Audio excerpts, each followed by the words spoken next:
Hello, traders. In this video, I'm going to debunk the myth of MBO data. I'll explain how it works, why it may seem to improve iceberg detection, and why in reality it relies on assumptions about market participants that simply don't hold true. I will lay out the details and reveal what's often left unsaid.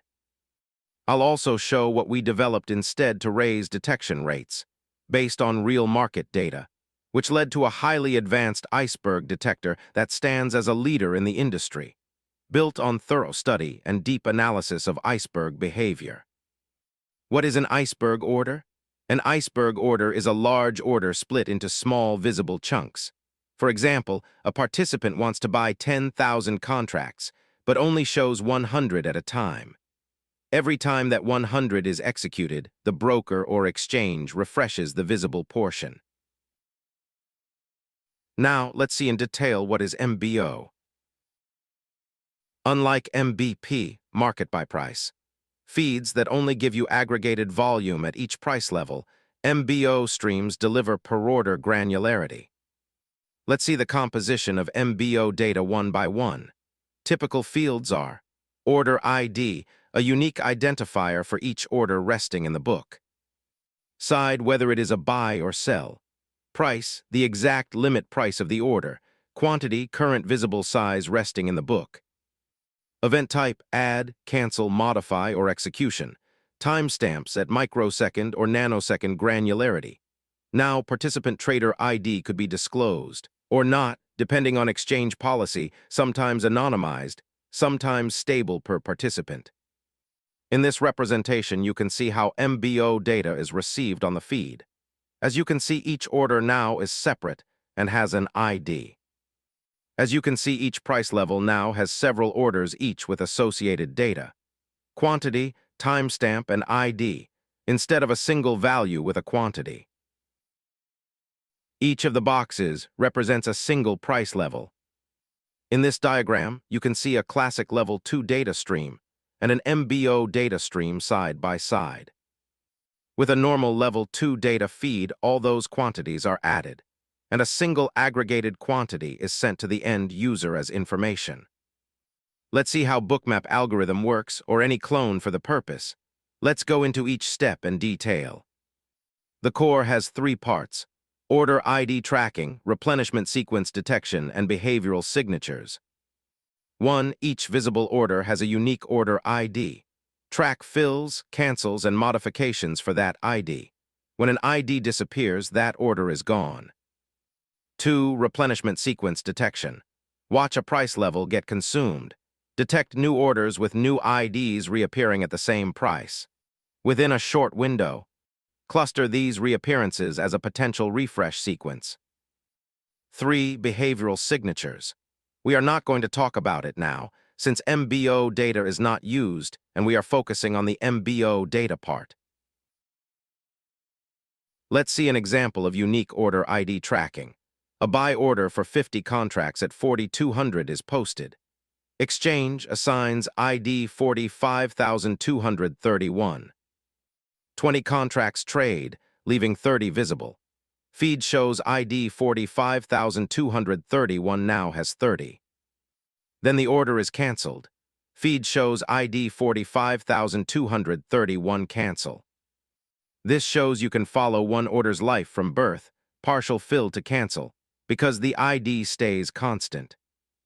An example: replenishment sequence detection. Price 4,200 shows 10 contracts with ID 45,231. All 10 are traded out. Immediately after, another 10 appear at the same price. But now under ID 45,232, once those are filled, a new ID 45,233 appears with another 10. This repeating sequence of consume, new ID, consume, new ID, is what Bookmap flags as a potential iceberg refresh. In this animation, you can see how MBO refresh tracking operates. Iceberg orders are injected into the order book in successive batches, represented by red squares, while regular orders are shown in blue. Each batch is assigned a new order ID, and the algorithm monitors these refresh patterns over time. Because detection requires multiple consecutive refreshes with changing IDs, the iceberg is only flagged after repeated replenishments are observed. So far, so good, it looks perfect. Right? An algorithm that would make you wealthy in no time. But also knowing this information, it is almost trivial to implement the algorithm in code. And boom, you have a money printing machine. Not so fast. So far, so good. This looks like perfect to track icebergs. This, of course, assumes big player participants placing iceberg orders in the market are not going to do anything about it. Let's see how this kind of trackers can easily be defeated, rendering them totally useless. 1. Randomize replenishment size. Instead of always refreshing 10 lots, vary the slice size. Sometimes 8, sometimes 12, sometimes 15. The pattern no longer looks like a fixed lot iceberg. 2. Use multiple price levels. Instead of refreshing at one price, place slices at 41.99, 4,200, and 4,201. Rotate replenishment between these levels. Software cannot tie the fills together as a continuous iceberg. 3. Delay replenishment. Don't immediately replace a consumed slice. Wait a random interval, example randomly 100 to 500 milliseconds. Breaks the instant refill sequence that MBO tracker looks for. 4. Mix active and passive orders. Insert visible orders alongside replenishments from other strategies. Makes the pattern indistinguishable from natural flow of multiple participants. 5. Hide in volume. Place iceberg slices at very liquid price levels where many unrelated traders also post. The algorithm cannot separate replenishments of one trader from dozens of others. 6. Collaborative deception. Multi-account distribution. One single trader uses several accounts to slide orders. 7. Synthetic noise generation. Place and cancel orders that aren't part of the iceberg. Create false patterns at nearby prices. Generate decoy icebergs that stop after a few refreshes.